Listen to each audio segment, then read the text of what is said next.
And good morning. It's 7:04 on this Tuesday, August 19th. It's time to head to Studio B for Coleman and Company. Well, hello, everybody, and welcome. A Tuesday morning, and we're on the air for Vanderbilt Wilson County Hospital. Tracy Pope is here this morning. Good morning. Good morning, Coleman. Tracy is the Director of Community Relations for Vanderbilt Wilson, and we have a guest this morning we'll get to. How are you? Doing well, doing well. You know, before we get started, I want to send out a very special happy birthday to my father, Gary Thorne. His birthday was yesterday, August 18th, and he is 72, sharing his age, but, you know, that's okay. That's all right. Happy birthday, Dad. 70 is a milestone, and he's two past that. Absolutely, absolutely. We had a great weekend celebrating his birthday, and just wanted to give him a shout out. Yeah. Yesterday I also had an amazing day. The Mount Juliet Breakfast Rotary Club had their annual golf tournament, so it was a great fundraiser for them. I was glad to support. It was a scorcher. I mean, we were hot, but we were just out there having fun and really had a good time with the Mount Juliet Breakfast Rotary. Well, I know you did, and the director of the chamber there has got to be happy. Mark. Yes, he was out there volunteering. So, Mark Hinesley, he's everywhere. When you go to Mount Juliet, he's everywhere. So I saw him out there volunteering, and he was having a good time. But that is, I understand, that's the big fundraiser that you have each year. I'm in the Mount Juliet Noon Rotary, so I'm not sure. I know they have a couple of fundraisers, but that's a golf tournament I've played in a couple of years, so just happy to support them. Well, one other thing. Mm-hmm. Are you as good a golfer as you are a softball player? Now, Coleman, stop doing that. I actually just started playing golf about 3 years ago. I'm an empty nester now, and my husband plays golf, and we get teams together for Vanderbilt all the time. And I just told my husband, I was like, I think I'm going to start playing golf so I can play and get some fun people out there with me. So that's what I started doing. And, thanks to him and his encouragement, taking a few lessons and just get out there and hit the ball. So. All right. Well, that's great to hear as well. We better get to business. Okay. Well, we have Dr. Missy Scalise with Vanderbilt Primary Care Lebanon with us this morning. We're excited. She joined our practice pretty recently, and we're excited to hear from her. Well, all right. Well, Dr. Missy Scalise, this is your first time to be on Coleman and Company. Good morning. Good morning. Thank you for having me, Coleman. Welcome to our program. Welcome to WANT FM 98.9, and as well, I guess it's not too late to say welcome to Vanderbilt Wilson County Hospital. Thank you. I'm glad to be here. We want to know a little bit about you, how long you've been in practice, and any personal information you'd like to share with us and our audience this morning. Yeah, sure. So, Missy Scalise, I actually am from rural Nebraska. I grew up there, actually in a trailer park in rural Nebraska, spent most of my childhood there, and then I really like science and kind of went to college, loved to study biology, and then through a series of events, decided medical school was kind of right for me. Stayed in Nebraska to do medical school. And then at that point, it was kind of cold and I was kind of tired of being cold. So decided to kind of look warmer and found Nashville. I felt like the people here were really friendly, similar to the Midwest, but it was much warmer. So that's kind of what brought me residency. So really warmer weather was your main reason for coming south. Well, and I hope you've now. What about Lebanon? Now you're here, right? So I live in Nashville, but my practice is in Lebanon. All right, got it. Okay, but we've gone through that pretty quickly. What was medical school like? Oh man, gosh, it was 4 years of a lot of hard work, but it was so much fun. You get to really know the people that you go to school with and really bond. I felt like it was an amazing experience. I'm just grateful for it. And at what point did you really decide the medical field was it? That's a great question. I actually was going to be, believe it or not, an entomologist and study insects. I know, it's a little different. So I was doing that, and then something happened in my life and kind of made me rethink what my goals were. So started to do some summer programs. I did some breast cancer research, but during this program, we also got to go on rounds with the hospital, and I just absolutely loved that part and realized research wasn't for me, and patient care was really where my heart was. And at what point in your life was this? That was after my junior year of college, so I was a little bit late decider. Mm-hmm. Yeah. So really, you didn't have all this in your mind in the beginning, not at all. Mm-mm. And even after you went to the medical side, it was a little while before you really zeroed in on what you're doing. Yep, absolutely. Yeah. Well, we want to know about the type or age of patients that comes to your office. Yeah, so I'm a general internal medicine doctor, so that means that I really specialize in the care of the adult patient. So any patient from 18 to hundreds upwards, I'm kind of trained to take care of that patient population. Preventative care, management of chronic medical problems, all of the above. Where's your office located? I'm at 1616 West Main. In that Vanderbilt building. We hear that address given out quite often when we're on the air for Vanderbilt Wilson. 1616 West Main. But it's not hard to find. Not at all. Nope. I'm on the second floor. So. Well, are you taking new patients? I am. So if you call, you can definitely get scheduled with me. It might be I'm scheduled out a little bit, but we do have some options. If you need something more urgently, you can see one of our nurse practitioners through a virtual appointment, get what you need at that time. And then you can establish with me in April or so. Well, we'll go to a break in about 5 minutes here, and we can spend 5 minutes talking about getting a good night's sleep. And my note here says that millions of Americans don't get a good night's sleep on a regular basis, and I think that probably pertains to a lot of us. I would probably fall into that category sometimes. It's sometimes hard to get a good night's sleep, but that's pretty important, isn't it? It really is. So I think sleep is one of the most kind of underrated, most important aspects of our life. It really makes a difference for our mental health, our physical health. And there are lots of people who have sleep disorders that are undiagnosed, and to kind of get those diagnosed and treated can really improve their quality of life. We hear a lot about sleep apnea. Is this something you deal with? Yeah, so that's that's a very common diagnosis that I would help make in my clinic. So basically, sleep apnea occurs when people during sleep, their muscles kind of relax, and it kind of they kind of stop breathing for a little bit. It wakes them up, and then they go back to sleep. And a lot of times they don't even realize they woke up. And so that periodic breaking of the sleep then creates the sleep disorder. Don't realize that they woke up? Correct, yeah. Wow. Yep. I don't think we've talked about sleep apnea before, but I don't ever remember hearing that. Mm-hmm. Well, is this a dangerous situation? Is it fatal? So not typically, but I will tell you that if left untreated for long periods of time, it really does have lots of effects on the body, including heart. It can help contribute to strokes. So it really is very important to get treated, not only to feel better, but to prevent long-term complications. Well, how does somebody know, maybe to know for sure you get tested, but to have an idea maybe that you have a problem with sleep apnea? So the most common symptom is fatigue, which can be caused by a million other different things, but that's probably the most common symptom. Another common thing is snoring. So a lot of times sleep partners will complain about snoring. Doesn't everybody snore? No, they don't actually.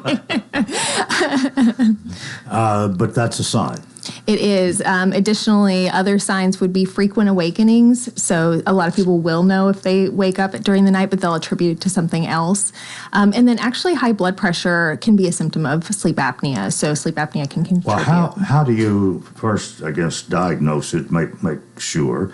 And then there are different ways maybe of treating this, I understand. Mm-hmm. Yeah, absolutely. So typically I will talk to the patient, decide that maybe they're at risk for sleep apnea. Most patients do not believe that they have sleep apnea when I bring it up. I would say 90% say, I definitely don't have that. So it takes some convincing. And then I will send them to a sleep doctor to talk about it. They will get a sleep test and then decide whether or not they have sleep apnea. And then, if so, there are ways of treatment. Yep. So weight loss is a big one. I would say that a lot of people will treat sleep apnea with weight loss. If sleep apnea is mild, there's some dental appliances that can be used. You can get those through a dentist. And then the most common is with a CPAP, which is the face mask. Mm-hmm. Well, is there instances of people dying? Can sleep apnea be fatal? Rarely it can, especially in, say, somebody has surgery and they have undiagnosed sleep apnea. They get medications that make them more relaxed, and then sometimes they can be fatal. Yeah. You deal with this on a regular basis? Yes, it's one of the more common things that I deal with. Well, I'm wondering from what you said earlier, is part of your situation convincing somebody that they are victims of sleep apnea? That is one of the most challenging parts, actually. No one ever thinks that they really have it unless a sleep partner told them. Well, how do you prove it to them? I just like I do with everything, I talk to the patient and really tell them why I'm thinking about it and tell them what the consequences of untreated sleep apnea is. And usually people are kind of willing to come around. Okay, well, one other thing. We'll go to can most people be helped, be benefited by having some sort of treatment or some changes or doing the PAP thing? Can most people be helped? Most people can, yes, absolutely. Yeah. Okay, with that, we will take a break. This is Coleman and Company, FM 98.9. Let's see what's happening on the roadways. Thanks to Absolute Kubota, high performance, high horsepower, 0% financing is still a thing. Now's the best time to save a new Kubota L-Series. Tractors rated #1 for durability and owner experience in the U.S. Absolute Kubota, 1506 West Main. Now at traffic, here's Chuck. It's still a little bit slower than normal as they finish up a vehicle fire from earlier north of town on 65 southbound south of Vietnam Vets. It had traffic backed up into Goodlettsville a few minutes ago. Hopefully that'll start to move a little bit better.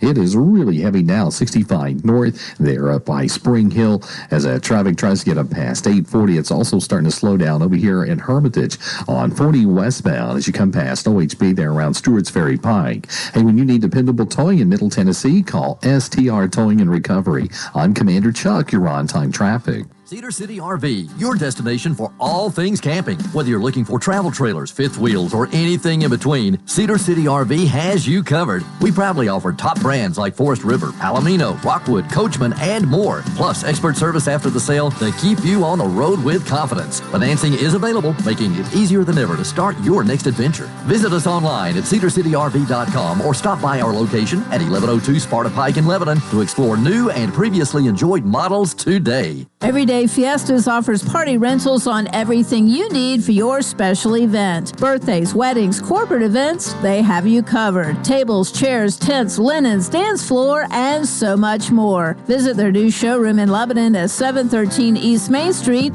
in the old Ferguson's building. Find them every day at fiestas.com or on Facebook. Everyday Fiestas offers party rentals that can transform your vision into a beautiful reality. Mention this ad to receive 10% off. What is your passion? How can you use that passion to enrich your community? Hi, this is Melanie Minter, President and CEO of the Lebanon-Wilson County Chamber of Commerce. Your chamber is the resource for making connections to fulfill your passion. Whether education, nonprofit, agriculture, entertainment, or government relations, Wilson County offers a place for you to be involved. Your chamber connects businesses, individuals, and your passion to the community. We have an enthusiasm for excellence. Join us and catch the spirit. Call or visit our office at 149 Public Square in Lebanon. Coleman and Company, thanks for joining us here on a Tuesday morning. Our program presented by Vanderbilt Wilson County Hospital. Tracy Pope is with us, and our guest today that Tracy has brought is Dr. Missy Scalise, Vanderbilt Primary Care here in Lebanon, with her office located at 1616 West Main Street. And she is taking new patients, and we've so far talked about one of the things that she deals with quite often, and that's sleep apnea. Another thing we want to discuss, Dr. Scalise, is mental health. Mental health is a topic that most people feel uncomfortable discussing. So what would you say to someone that might be struggling in this area? So I'm really glad you brought that up. I think this is one of the more important things that I kind of deal with on a regular basis and really near and dear to my heart. So the very first thing I would kind of say to a patient that was struggling is, number one, you are not alone. You are not alone.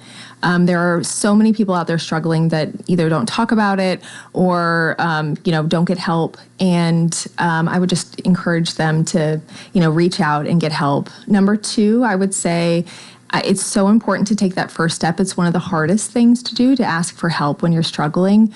But taking that important step can often feel kind of like a weight is being lifted, and that can be therapeutic in itself. I would say number 3, that the treatment for depression is very good. So we can do lots of different treatments. One of them being, just counseling. So just talking to somebody about how you're feeling. Number 2, exercise has actually been shown to help treat depression. And then also medication can sometimes be helpful. It's not for everybody. You mentioned depression, and we're talking about mental health. Are they synonymous necessarily? No. So depression is one of the areas of mental health, but there are many others. So anxiety, bipolar disorder, schizophrenia, lots of different ones. Well, do many times a family member notice something unusual, something that the person has gone through and recommend, push them really to get help? Does that happen a lot? I would say that happens a fair amount. There are lots of people that keep it inside, though, and don't tell anyone, and no one knows. And so I think there are plenty of people that suffer silently as well. Well, there's certain causes for this, and we're talking about a number of different things here. The depression being one of them, but mental health disorders covers a pretty wide range, right? It does. So, how do you go about that? Just when somebody comes in and diagnosing. So really are there tests that are done? Yeah, so really it's just an interview process. So I just kind of talk about the symptoms, rule out different things in my mind. And then there are sometimes medical disorders that can look like mental health issues. So say for depression, hypothyroidism or thyroid problems can actually look like depression. So we will do lab tests to rule those out. And then we'll decide on what the actual diagnosis is and then recommend some treatment. Is there usually treatment for this, regardless of what the mental health situation is? There treatment available? Yes, and they're actually very effective. Okay. And is that something you deal with on a regular basis as well? It really is. I see a fair amount of mental health disorders. Not everyone needs a psychiatrist. Primary care can deal with a lot. All right. Well, moving to another subject that is very common and we hear about almost every day, and that the word is diabetes. What do you do for diabetes screening and treatment management? Also, very common problem that I see. So I would usually do an A1C screen, which is just a blood test that shows what the blood sugars are over the last 3 months. So you don't need to be fasting, just a simple blood test. When we get those results back, if they reach a certain threshold, then we will generally diagnose diabetes. This is very common, right? Mm-hmm. Is it a thing of heredity? You inherit that from parents a lot of times? A lot of times there is some family history of diabetes. So there is a component that's inheritance, and then also a component of just lifestyle issues. It depends on the situation, obviously, but what may be the most common treatments or way you help a patient deal with diabetes? Yeah, so the first thing that we do is, diet, exercise, counseling, and that can be very helpful for patients. The second thing we'll often do is recommend blood sugar monitoring, and for some patients, that's continuous glucose monitor. Those are those discs that are at the back of the arm, and they will tell a patient what their blood sugar is doing all throughout the day for 24 hours. So it gives the patient really some real-time feedback about what they're eating and then what it's doing to their blood sugar. And then now we have lots of different treatments that can actually help with the diabetes, but also help a number of other things like create weight loss. Those are medications like Ozempic or semaglutide or Mounjaro tirzepatide.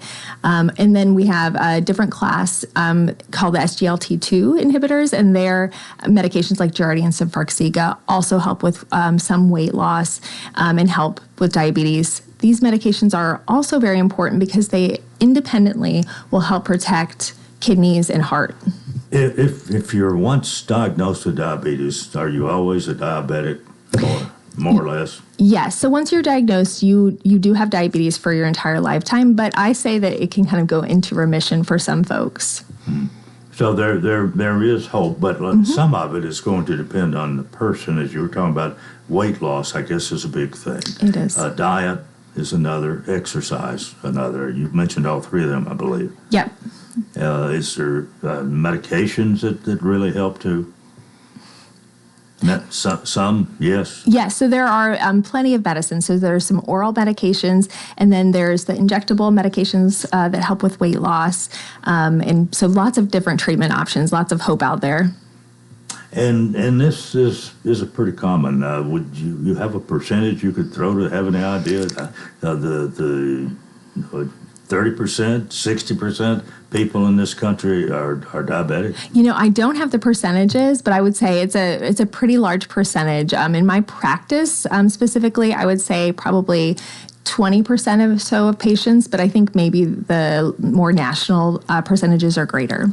Yeah, maybe not 50, but 30 or 40. Maybe. Yeah, that's a lot. Really, It is. It really is. It's a problem, isn't it? Okay, what sort of treatments are there now for hypertension management, which is elevated blood pressure, or high blood pressure, as most people refer to it? Yep. So we have lots of different treatments for high blood pressure. Kind of like with diabetes, we start with diet, exercise, and diet can actually be very, very effective for treatment of high blood pressure. So there's a specific diet called the DASH diet that's been shown to reduce blood pressure by 11 points, which is greater than most of the medications that we actually have. So diet counseling and exercise, weight loss can be helpful. And then we have lots of classes of oral medications that can be used to treat diabetes or high blood pressure. So we usually kind of just tailor the treatment options to the individual patient. This seems to be more prevalent as people get older. I don't know whether that's a totally fair statement, but I do hear about more and more younger people being diagnosed with high blood pressure these days. Do you think maybe the lack of exercise, being couch potatoes, has something to do with that? I don't know all the factors that are contributing, but I do think that as the population has, weight has increased over time, including in younger populations, blood pressure has also increased. So we do see blood pressure starting to become a problem earlier on nowadays. Do even children 10 to 15 years old, they have high blood pressure? I don't treat children, so I don't know, but we let you out. Okay, thanks. But young adults do. So you do see that, and maybe more common. It may be more common today than it was 20, 30 years ago. Right. So when I first started practicing, I would say it's definitely 15 years ago. I would say it's definitely more common now. Mm-hmm. But everything I think that we've talked about here this morning that you're treating and dealing with has a lot to do with diet and exercise. Mm-hmm, it does. I would say kind of a magic bullet would be exercise for patients. If I could give everybody just a prescription for exercise, I think it would be very helpful for most things. And a lot of that has to do with lifestyle. Mm-hmm. Yeah. Okay, one other thing we'll talk about is wellness physicals. And you do physicals, right? Mm-hmm. If you need a wellness physical, you can get one, and let's talk about that. And a lot of people will have a physical on an annual basis, I guess. Do some employers require this? Maybe part of their health plan? Yeah, so some do actually. Yeah. Yep, you get a discount sometimes if you do your annual every year. Well, is there a particular time of the year when you should have a wellness physical? One time better than the other, or do people do it in December, getting ready for the next year? When is there a recommended time? There's not really a recommended time, just once a year kind of check in. So, but would you, if you're going to have an annual physical, try to have it in the general same month, maybe every year? Exactly. Yeah. Yep. Okay, well, I've run out of questions. here, Tracy. Anything else you want to discuss with Dr. Scalise this morning, or anything you've got to add? I think just hearing Dr. Scalise this morning just validates the investments that Vanderbilt is putting into our community. We're excited that she's an addition to our primary care office, and I know that we have plans to continue to expand that area. We've been Vanderbilt, part of the Vanderbilt health system for 6 years now, and we've invested over $48 million within our infrastructure, our service lines. So we're just excited to be part of the community, bringing that excellent care closer to home. All right. Well, we certainly are happy to be a part of this and have you on. You are our sponsor, our advertiser every Tuesday for this half hour, but twice a month bring a medical professional, and it's very, very good to have Dr. Mrs. Scalise with us this morning. And before we exit, I have another thing. It's Fair Week. I don't know. You're going to have to tell me how much time I have left, but it's Fair Week. We have 40 seconds. Okay, we're 5 days in, and we're very honored to be the official medical provider of the fair, Vanderbilt Health, providing medical services in a partnership with WEMA. So it's very hot out there. Stay hydrated. But if you need assistance, our Vanderbilt Lifelight event medicine specialists are out there to help you, along with our partners WEMA. So we're excited about that. And today is Senior Day. So Vanderbilt Wilson County Hospital is partnered with Middle Tennessee Electric, and we are a primary sponsor of Senior Day, providing the food for seniors that come. I think that is 4 to 6 this afternoon. So if you head on over to the fair and you're a senior, you'll have some free food. I know lots of other vendors are out there giving information. I think there will be some music. So stay hydrated, stay cool, but come visit us at the fair. All right, great. Yes, we plan to be there. It's free food, right? Yes, provided by Vanderbilt Wilson County Hospital and Middle Tennessee Electric. There you go. Dr. Mrs. Scalise, one more time, thanks for being with us this morning. Thanks for having me. Appreciate it. And Tracy, thanks again for another great program, and we appreciate you too. That's part one of Coleman and Company. Keep it here for more. FM 98.9. And let's see what's happening on the roadways. Thanks to Bates Ford, that regular oil change, $39.95 up to 5 quarts of oil, tax and disposal, $17.80 Franklin Road. Now at traffic, here's Chuck. Good morning. Trying to move a little bit better down 65 southbound just past Vietnam Vets, where we had a vehicle fire in that area earlier. It had it clogged up. It's really heavy now 65 northbound up through Spring Hill, coming up through that southern portion of Williamson County. It's on the increase big time now on 24 westbound at 840 coming in from Murfreesboro, Rutherford County. Stein Dental Care now offering a $50 new patient exam and consultation through the end of the month. Call Stein Dental Care in Nashville, 540-0888. I'm Commander Chuck. You're on time traffic. Middle Tennessee Electric has been a proud participant and sponsor of the Wilson County Fair for decades. MTE is the largest electric cooperative in the TVA region and serves more than 750,000 Tennesseans in 11 counties. August 20th is MTE Day at the fair. Middle Tennessee Electric will have numerous booths and demonstrations. Look for MTE's electric griddle trailer for free grilled cheese sandwiches, live hotline safety demonstrations, and get free ice cream from Shop Springs Creamery at MTE's Energy Hub trailer. The refreshing cool after coming in from a hot summer day. The perfect temperature to kick off your shoes and relax with a good book. When the weather heats up, a new Rheem AC system will surround your family in total comfort. Are you feeling it? Rheem, the new degree of comfort. Financing available through TVA's Energy Right program and your local power company. Call Randy's Heat and Air 237-3604.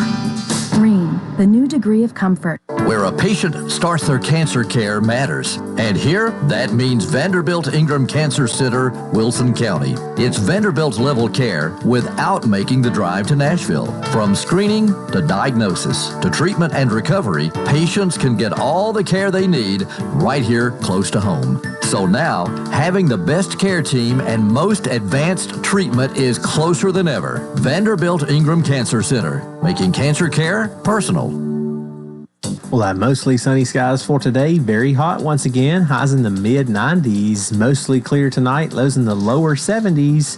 And then partly cloudy with a chance of storms for Wednesday. Highs in the lower 90s. This weather forecast brought to you by Walker Auction and Realty, professional auction and real estate services. Get top dollar for your home, land, or personal property. Log on to MikeWalkerAuctions.com. They know auctions. With your Severe View forecast, I'm Drew Richards. Coleman and Company, welcome to part 2 on a Tuesday morning. We always look forward to this time each week because Sean Dozier comes out, talks about Hearthside Senior Living. Sean's Executive Director. Good morning to you. Well, good morning, Coleman. We got a long day today. We've got the Old Timers breakfast this morning at the fair. I'll be attending after I leave here. And then tonight, as Tracy mentioned before she went off the air, we have our senior night at the fair. And we'll be out there and passing out some goodies along with I'd say about 20, 25 other people. So if you're, it's going to be hot. Yeah. So dress appropriately. But it's going to be a great night. I hope you'll join us at the fair from 4 to 6. I think it's only $10 to get in tonight for seniors. So just encourage everybody to come out. You learn a lot. There's a lot of folks out there, not only Middle Tennessee Electric and Vanderbilt, but folks like Hearthside, other assisted livings, other medical care professionals. They'll be out there, and I hope people will join us tonight from 4 to 6. Well, we certainly hope they will and have a big crowd at the fair, and it's just a lot that really turned out for this. There's a lot of free stuff to pick up. A lot of free stuff. I don't need any more junk. I didn't mean to say that word. I don't need more stuff to take home. Well, I know what you mean. But people like free stuff. People like snacks. People like, hand sanitizers and keychains and. None of us need any of that. Oh, if it's something to eat, I'll think about that. Just stop by my booth. I'll give you some extra chips. But speaking of Fair Week, we're having Fair Week at Hearthside. We've got several things planned this week. Yesterday, we had game day, and so they had all the fair games out there. If you look on Facebook, I posted some photos of that, and they had a lot of fun. And then today we have Animal Day, or Farm Day, and so we'll have some animals there that'll be going down the hallways and. The residents really love that, so I appreciate Maggie putting that together. And then Wednesday we have fair food. Thursday we have fair bingo. And then Friday we're going to take them on Polaris rides around the property. So we have a Polaris side-by-side, so they always enjoy once a year, twice a year when it's nice outside. We take them on rides around the property. We have a nice trail back in the back of our property that we take them on, and so they really enjoy that. Oh, no doubt. That's great. Yeah, so I drive them around. I usually drive them around, and they get out in the fresh air. And they have fun, and I don't scare them too bad because they're older, and I don't want to. Something every day for Fair Week. Yeah, so that's what we do. We have Fair Week, and Maggie puts all that together. She's done a great job, and they just have a lot of fun. So we kind of just have a theme that we do, and they have a lot of fun. Well, you've got a lot going for you at Hearthside, without a doubt, and that's one of the reasons you come here each Tuesday to tell us all about it and focus in on something each time. Of course, today, mostly so far, it's been Fair Week, but that's something nice, too. Well, I'll say this. One of our themes is thriving in a caring community, and when you come to Hearthside, you really do thrive. I talked to 2 ladies yesterday that were looking for assisted living for their mom, and they had thought about one place, and then they came to our place, and they said, you know what, I think we've changed our mind. I think we're going to bring her here. So when they walked around the building, they saw people in activities. They saw people in the hallways walking around. When you walk into Hearthside, it doesn't feel like a nursing home. It really doesn't feel like assisted living.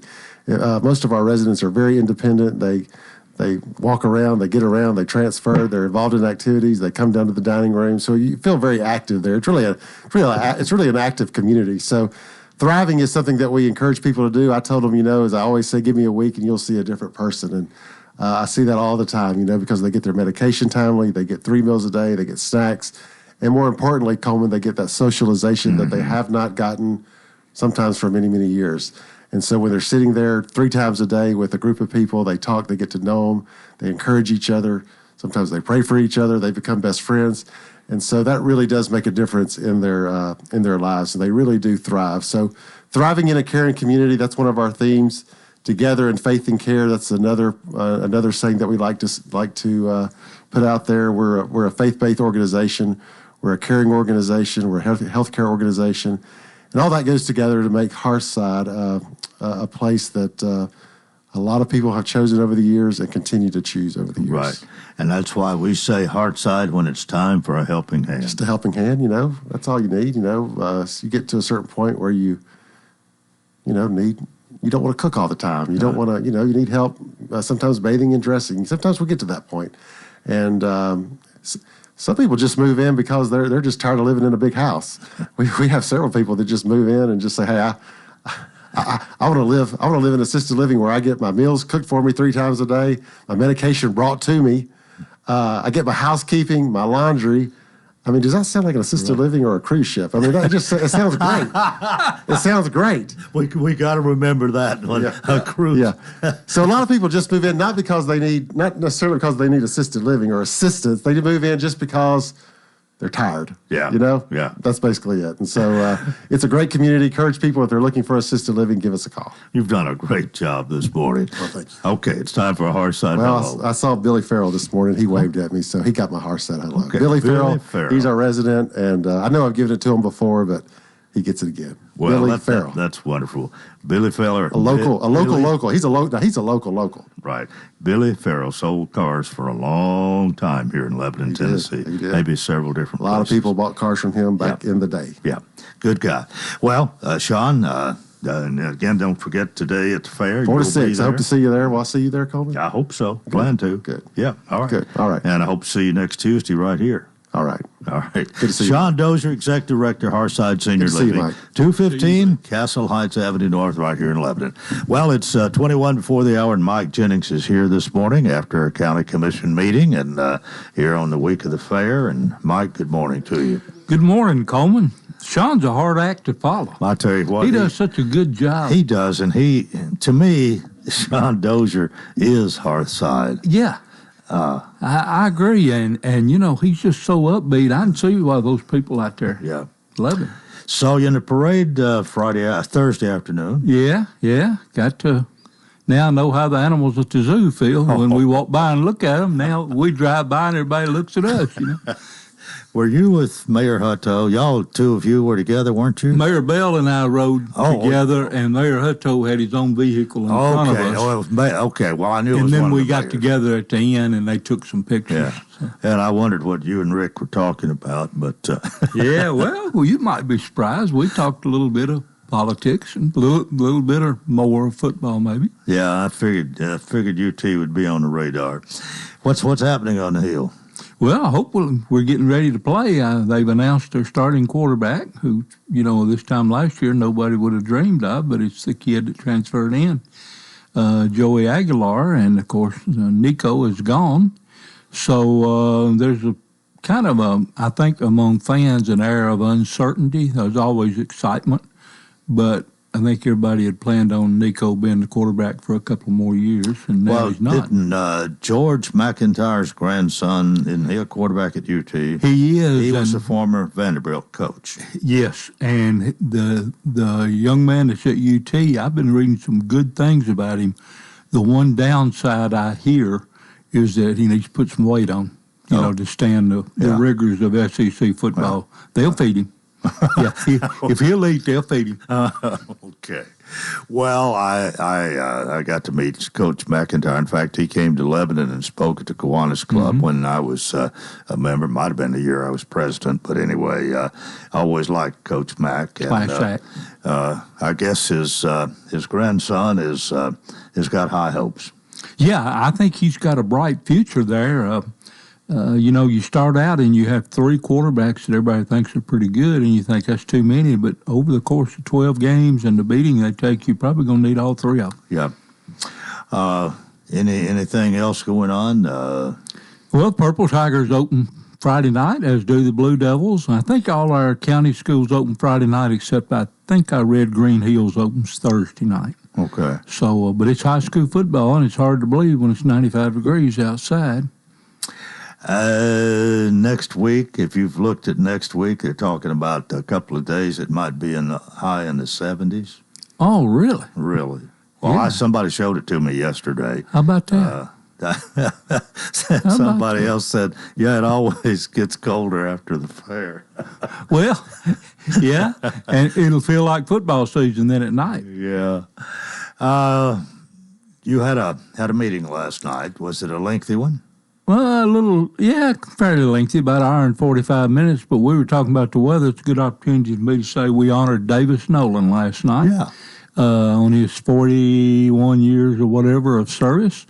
And he was there with his wife and daughter, and that was a nice thing to do. He's a Mount Juliet resident, and said he's looking forward to having days off now where he can fish as opposed to mow the yard. So he made a nice little Never met him, but he's been around for a long time. You know, I'd never met him either, and then I've seen him and talked to him 3 times in the last 5 days. Yeah. And enjoyed talking to him, and good guy. He seemed like a pretty down-to-earth guy, really. Yeah, I didn't realize he had talent singing. They were talking, Jerry McFarland told him last night he had to sing, but he declined that. But his daughter was going to New York City today to be in some type of training or whatever, singing or maybe performing, I'm not sure. He named what it was. I'd never heard of it before, but I'm not very cultural. Well, this was just to honor him on his years of being a weather forecaster and the fact that he's retiring, and I guess a Wilson County. Yeah. Or at least lives here, yeah. Apparently does a lot of good work here in the county. And then we honored, I better get this in there because I know one of the young men on there. We honored the 11 and 12 and under baseball team for making it to the Diamond Youth Baseball World Series. We hear about the Little League World Series all the time, but they went to the Diamond Youth Baseball World Series and had a really good team. And they were there last night wearing orange, so they look good. Representing Tennessee, they look good. And good kids. I know one of them know his parents. And probably may have known some more of them. I just, kids as they get younger and I get older, I don't recognize them like I used to. I know the feeling. Well, but I do think it is good to have. Of course, we can't honor everybody, and I think you got to before it got out of hand. We put a limit on how many can be honored at one time. We do. Didn't we? Yeah, we do 3 a month. We just had 2 last night. Yeah. But those kids, when they got to the World Series and went to South Carolina and played, that's a little different than getting to the district and going over to Portland and playing, something absolutely. like that. Well, Mike, it's time for us to take a break. We'll get into the nuts and bolts of what happened at last night's County Commission meeting with County Attorney Mike Jennings in a moment. This is Coleman and Company, FM 98.9. All right, let's go ahead and see what's happening on the roadways. And this update brought to you by Absolute Kubota. High performance, high horsepower, 0% financing is still a thing. Now's the best time to save on new Kubota L-Series tractors rated #1 for durability and owner experience in the U.S. Absolute Kubota, 1506 West Main. Now at traffic, here's Chuck. Good morning. It's moving a little bit better on 65 southbound here in Goodlettsville, there around Rivergate Parkway, where we had a vehicle fire just south of Vietnam Vets on 65 southbound a little bit earlier. Heavy traffic now making its way 24 westbound, coming in from Murfreesboro, Rutherford County up through the Antioch area. Wanting a bunch up there on 24 westbound at Bell Road, Haywood Lane. Hey, when you need dependable towing for your car or big truck here in Middle Tennessee, make sure you call STR Towing and Recovery. I'm Commander Chuck with your on-time traffic. Middle Tennessee Electric has been a proud participant and sponsor of the Wilson County Fair for decades. MTE is the largest electric cooperative in the TVA region and serves more than 750,000 Tennesseans in 11 counties. August 20th is MTE Day at the fair. Middle Tennessee Electric will have numerous booths and demonstrations. Look for MTE's electric griddle trailer for free grilled cheese sandwiches, live hotline safety demonstrations, and get free ice cream from Shop Springs Creamery at MTE's Energy Hub trailer. Together in faith and care. This is Sean Dozier at Harshside Senior Living. Since 1994, Harshside has been focused on its residents for the glory of God and the enjoyment and security of all its residents. This mission, expressed initially by Dr. Jimmy Morris, continues to guide us today. Located in the heart of Lebanon, our respected, locally owned, nonprofit assisted living community offers a warm and welcoming environment. Schedule your tour today. Contact us at 615-443-1994. Your Lebanon High football team is back on the field, and we're back in the booth. Join Donald Gann, Joe Gardner, and myself, John Boyce, as the Blue Devils hit the gridiron each week. Lebanon football is brought to you by Bates Ford, Burdine Supply, Fakes and Hooker, Kay Maynard with State Farm Insurance, Kenny Salas and the Salas Realty Group, Lebanon Police Chief Mike Justice, Wilson County Sheriff Robert Bryan, Shannon Speck Electric, Sports World, Rackley Roofing Company, Wilson Bank and Trust, and Lebanon Mayor Rick Bell. The Blue Devils kick off the regular season August 22nd at Nolensville. Pre-game at 6:30, kickoff at 7. And again, thanks for joining us a Tuesday morning. And this Tuesday each month, we feature Mike Jennings, Mayor of Watertown and our county attorney. Mostly we talk about the previous evening's county commission meeting, which we're going to get more into this morning. And usually we also, before we get out of here, have a little talk about what's happening in the Liquid City, as Fred Anthony calls it. Yep, Liquid City. The Liquid City. Mike, always good to have you. You've been here from the very beginning, and not next month, October will be 32 years for the station and for Coleman and Company. Yeah, that's pretty amazing. And Billy Goodman reminded me of that when I came in, and that's a long time, Coleman. Yep, but always something to be thankful for. Oh, We're thankful for you to come and tell us about the county commission. What y'all do? Well, I appreciate that. In addition to what you've already told us. Well, the big thing last night that affects the citizens of Wilson County one way or the other is we raised the adequate facilities tax on commercial and industrial.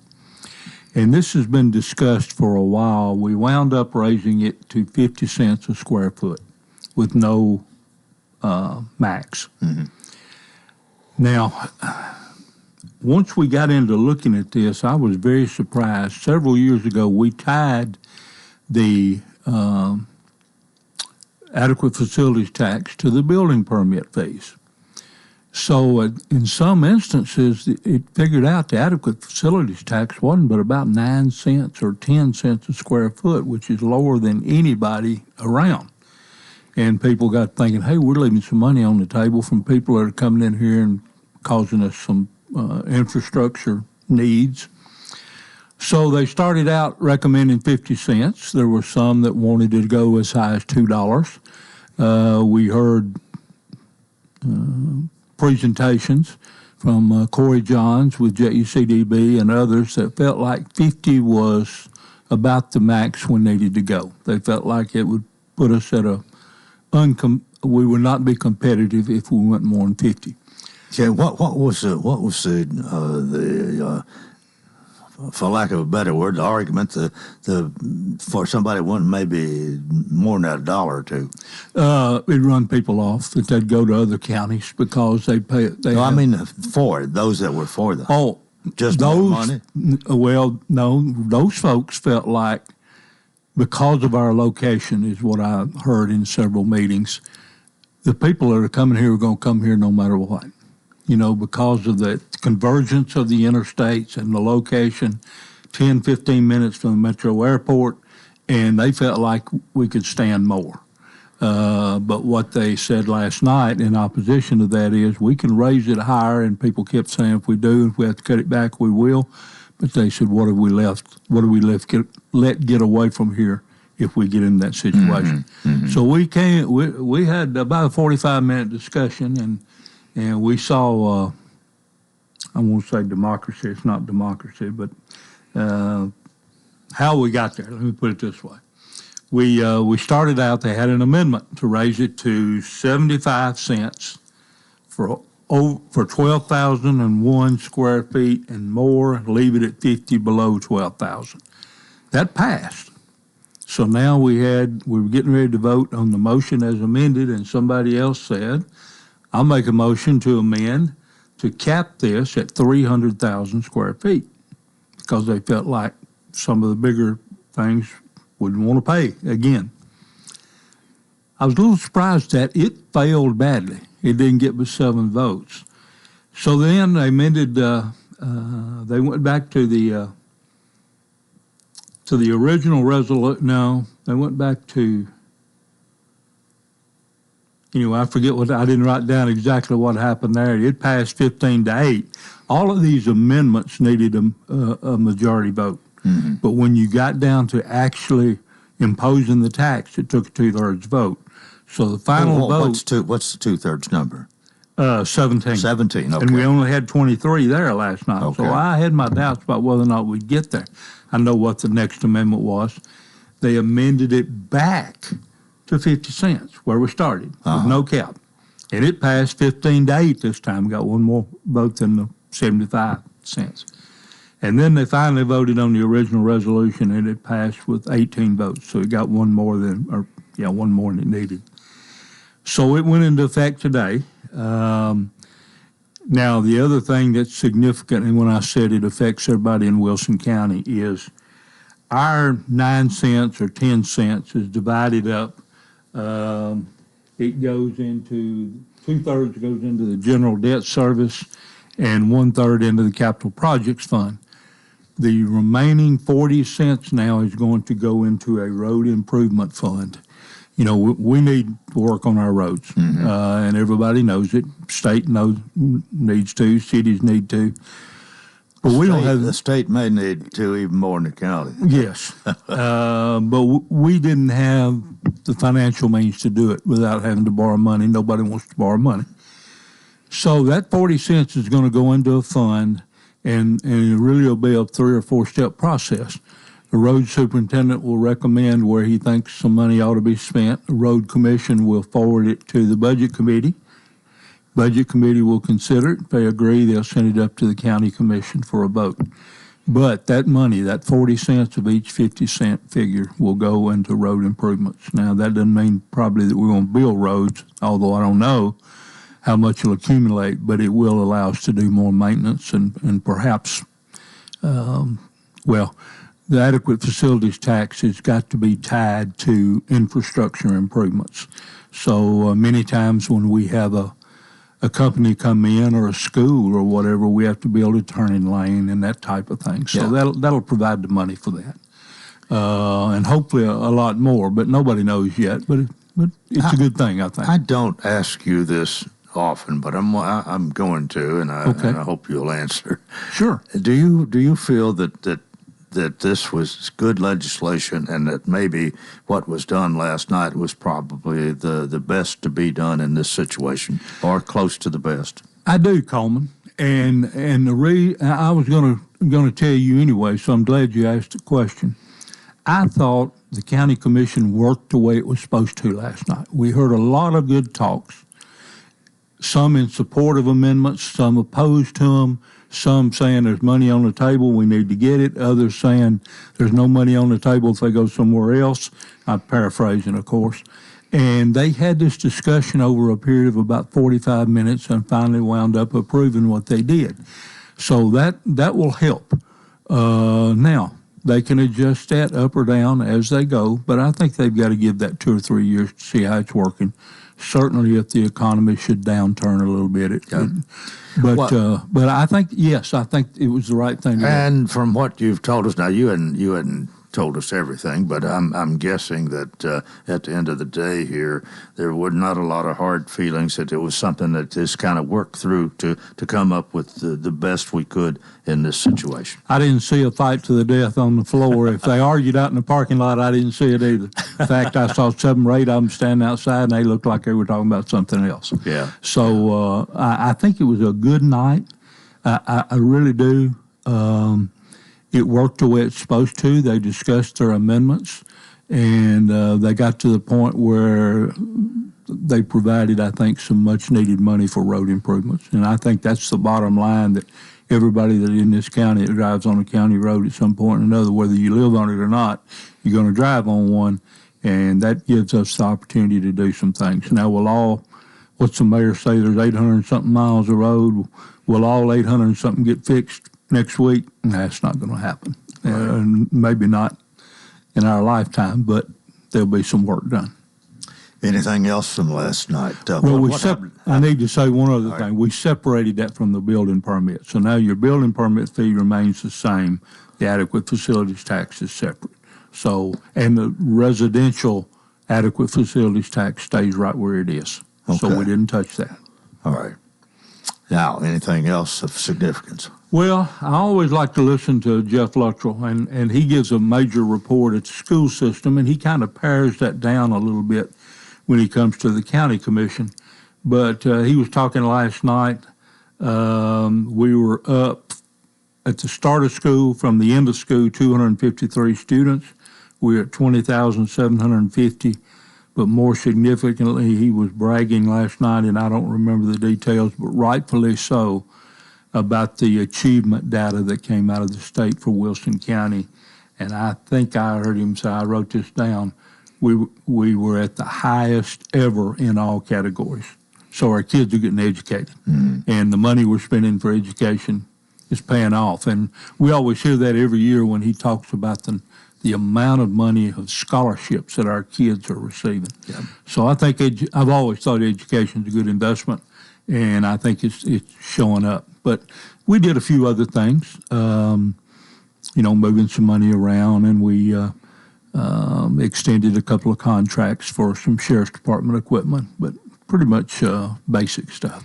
All right, we got about, we just got about a minute and 10 seconds left here this morning, but we can talk Watertown for a moment. What's happening? We got a city council meeting tonight. Nothing major on the table, although we do have the opportunity to apply for a couple of grants in the water area. One of them is a no match, and the other one is a 10% match. So we'll chase that money. Not too many of us wouldn't spend 10 cents to get 100 back.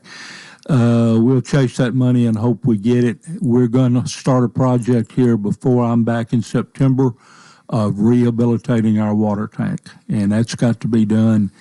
It's going to be a major project for about 45 days, and I'll be holding my breath that we don't have a major fire or something during that time. Oh. But we have a connection with the water authority where if we have to, we can cut the spigot on and the water will be there. But we'll be able to provide the water all that time, the city will.